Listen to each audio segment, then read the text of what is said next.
It is 1765, and there is talk in the streets of something big, of something revolutionary. 13 American colonies were not shy about their discontent with the British monarchy. This discontent stemmed from a number of things. The monarchy had been imposing taxes on stamps, on paper, on sugar, and more to help cover their debts from the French and Indian War. The colonists boycotted, protested, and even took to dumping tea, to which the British responded with more acts, more coercion.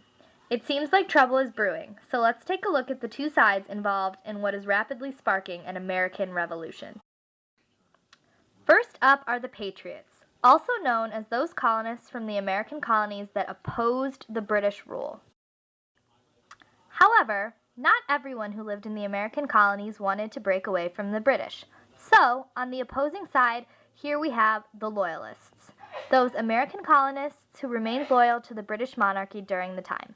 I was able to get an inside interview with both members of the opposing sides. I asked the tough questions and hope that will help you have a better picture of the American Revolution. First, I'm here with Samuel Adams, proud patriot and founder of the Sons of Liberty. Thanks for being here, Sam. I'm happy to share our side. So, I hear the colonists have a bit of a motto going around town. Any way you could share some of that with us? Absolutely. We as colonists should have to pay British taxes because we have no representatives in the British Parliament. Just to name a few, we've had to face repercussions of the Stamp Act, the Sugar Act, and the Tea Act, which we had no say in. Therefore, we adopted and hold firm to the motto, no taxation without representation. You call yourself the Sons of Liberty, correct? I would rather not comment on that.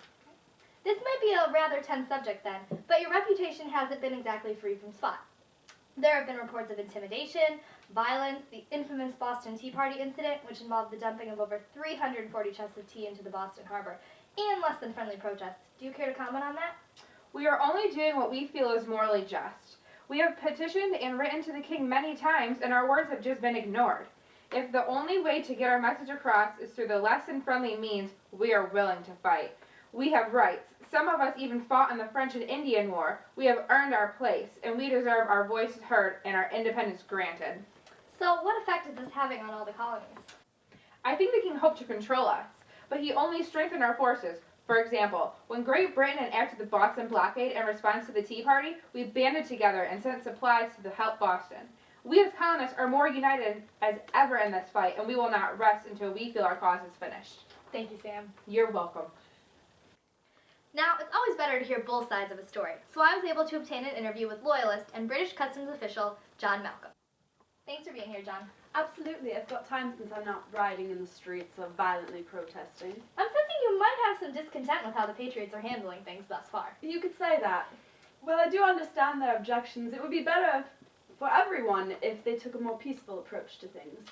I see. So you're saying you understand why they're upset, though, right? Their point is one I can see. However, this type of action is never necessary. A peaceful protest can have the same effect for their cause.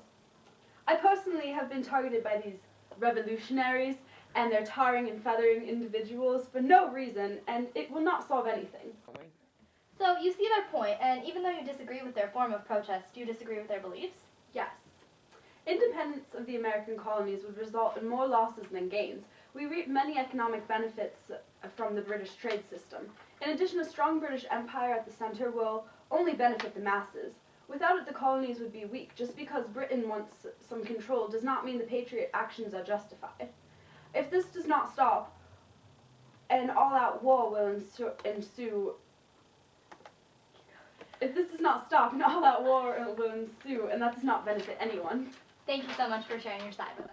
All right, fourth graders, you just received an inside look at two of the opposing sides of the American Revolution. Try to put yourself in this time period and ask yourself, whose side would you be on?